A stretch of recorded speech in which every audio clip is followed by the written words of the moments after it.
আমাদের শত্রু দুই রকম। কয় রকম? দুই রকম।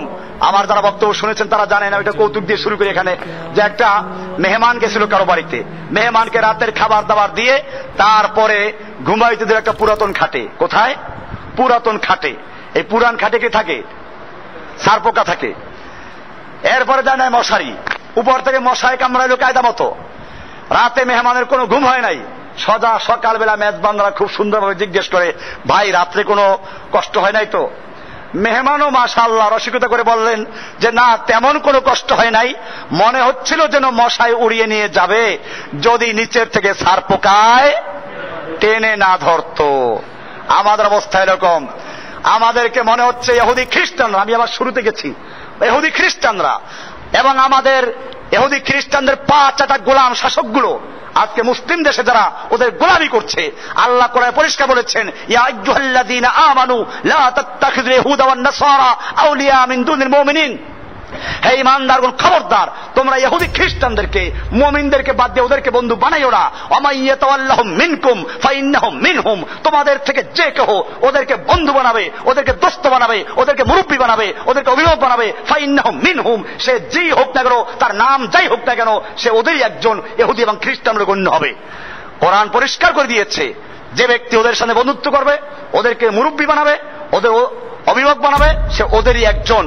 কাজে বোঝা গেল ইসলামে এই সমস্ত মুরব্বী ইহুদি খ্রিস্টানদের তরিকা মানার কোন সুযোগ আমাদের, এদের বন্ধুত্ব হতে পারে না। শুকরানা স্মারক মাননীয় প্রধানমন্ত্রীর হাতে তুলে দিচ্ছেন। আজকে আমি এই মহা কওমি সমুদ্রে আমি ঘোষণা করতে চাই, আপনি কওমি জননী, আজ থেকে আপনাকে এই উপাধি দিলাম। আজকে আমরা ওদেরকে বন্ধু বানাচ্ছি। আল্লাহ সুবহানাহু ওয়া তাআলা বলছেন, তোমরা ওদেরকে যত রাজি করতে চাও, ট্রানজিট দাও আর যত কিছু দাও, যৌথ মহড়া চালাও, কাজ হবে না। কোরআন বলছে, ওয়ালান তারদা আনকাল ইয়াহুদু ওয়ালান নাসারা হাত্তা তাত্তাবিয়া মিল্লাতাহুম। খবরদার, ওয়ালান তারদা, কখনো না, ওরা তো দরজার সন্তুষ্ট হবে না। ইহুদি খ্রিস্টান তোদের উপর সন্তুষ্ট হবে না, তোরা ওদেরকে রাজি করতে পারবি না। হাত্তা তাত্তাবিয়া মিল্লাতাহুম, যতক্ষণ না তোরা সম্পূর্ণরূপে ওদের মিল্লাত, ওদের ধর্ম, ওদের দিন গ্রহণ না করবি। বোঝা গেল আল্লাহ পরিষ্কার করে দিয়েছেন। আমরা বাস্তব দেখি, পারভেজ মোশাররফ অনেক চেষ্টা করেছিল ওদেরকে রাজি করার জন্য, পারে নাই, কলার ছোলার মতো ফেলে দিয়েছে। হামিদ কারজাইরাও চলে যাবে।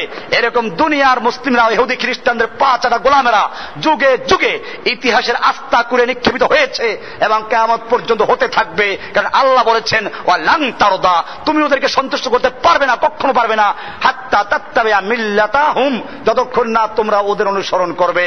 সেজন্য মনে রাখতে হবে, ইহুদি খ্রিস্টানদের তরিকা বাদ দিয়ে আমাদেরকে সত্যিকার অর্থে পূর্ণ মুসলিম হতে হবে। মুসলিমদের বিজয় আসে আল্লাহ সাহায্য দিয়ে। মনে রাখবেন, আজকে অনেকে মনে মনে প্রশ্ন করেন, আমাদের এক দল কি হবে? দলের নাম ইসলাম। পরিষ্কার করে দিয়েছি, আমাদের দলের নাম কি? ইসলাম। আমাদের পরিচয় কি? আমরা মুসলিম। কোরআনে বলা আছে, ওমান আহসানু কওলাম মিম্মান দাআ ইলাল্লাহি ওয়া আমিলা সালিহান ওয়া ক্বালা ইন্নানি মিনাল মুসলিমিন। ওই ব্যক্তির চেয়ে ভালো কে হতে পারে? কার কথা ভালো হতে পারে? যে মানুষকে আল্লাহর দিকে আহ্বান করে। আহ্বান করবে কার দিকে? না কোনো পীরের দিকে, না কোনো তরিকার দিকে, না কোন তরিকার দিকে আহ্বান করা জায়েজ নেই, কোন দলের দিকে আহ্বান করা জায়েজ নেই, কোন নেতার দিকে আহ্বান করা জায়েজ নেই। আহ্বান করবে কার দিকে?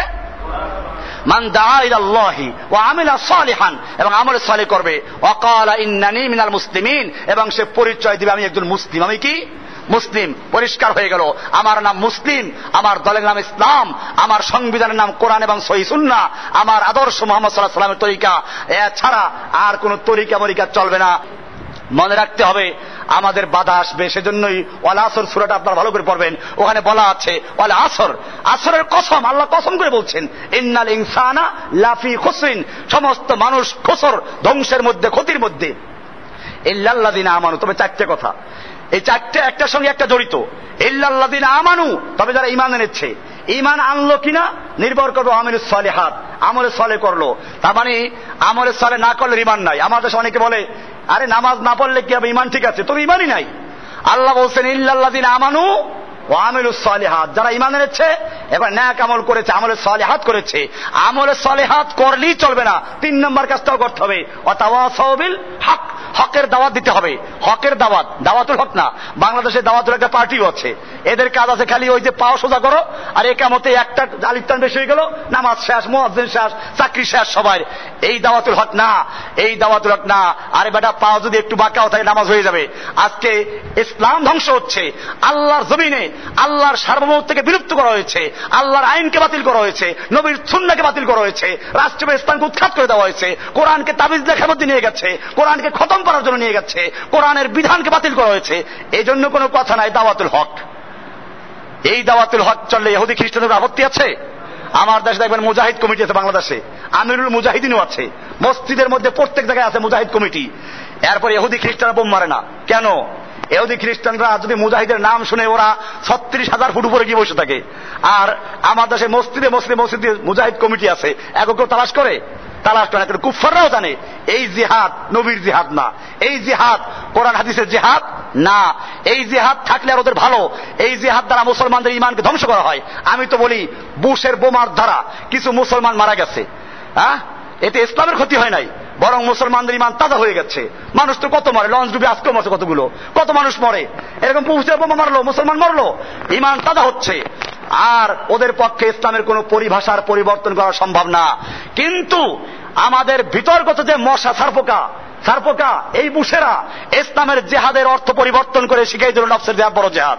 এরা বলল ইসলামে মারামারি কারাগারি নেই, খবরদার।